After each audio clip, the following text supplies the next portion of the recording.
اسرائیلی فوج کی غزہ پر وحشیانہ بمباری سے مواصلاتی نظام مکمل تباہ ہو گیا ہے، جس کے باعث امدادی سرگرمیاں بھی معطل ہو گئی ہیں۔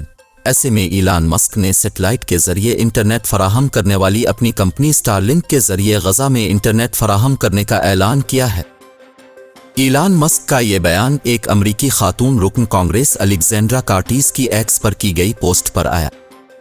اس سے قبل برطانیہ میں فلسطین کے سفیر حسام زملت نے ایکس پر پوسٹ میں بتایا کہ میں غزہ میں موجود اپنے خاندان سے کئی گھنٹے سے رابطہ کرنے کی کوشش کر رہا ہوں لیکن کامیابی نہیں مل رہی، تمام مواصلات اور انٹرنیٹ منقطع ہے۔ اسرائیل کی جانب سے حملے جاری ہیں اور غزہ کو ہوا، زمین اور سمندری راستے سے تباہ کیا جا رہا ہے۔ عالمی برادری کی جانب سے اور کتنے معصوم بچوں، والدین اور بزرگوں کے قتل کے بعد کوئی اقدام کیا جائے گا؟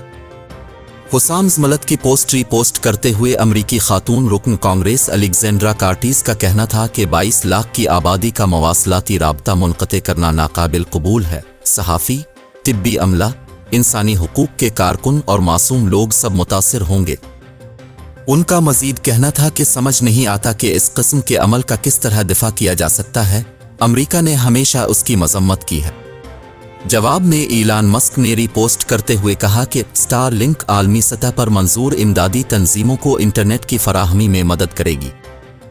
خیال رہے کہ فلسطینی ٹیلی کمیونیکیشن کمپنی کا کہنا ہے کہ اسرائیلی بمباری سے آخری بچنے والی انٹرنیشنل کیبل بھی تباہ ہو گئی ہے، جس کی وجہ سے غزہ کا رابطہ دنیا سے کٹ گیا ہے۔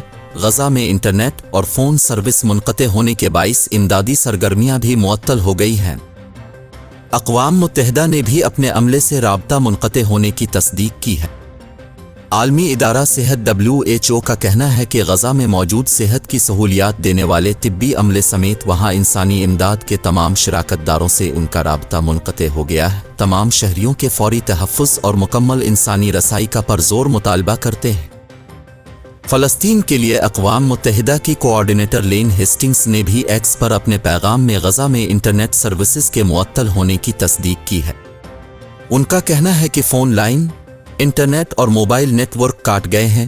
مواصلات، توانائی، خوراک، پانی اور ادویات کے بغیر اسپتال اور انسانی بنیادوں پر کام جاری نہیں رہ سکتا۔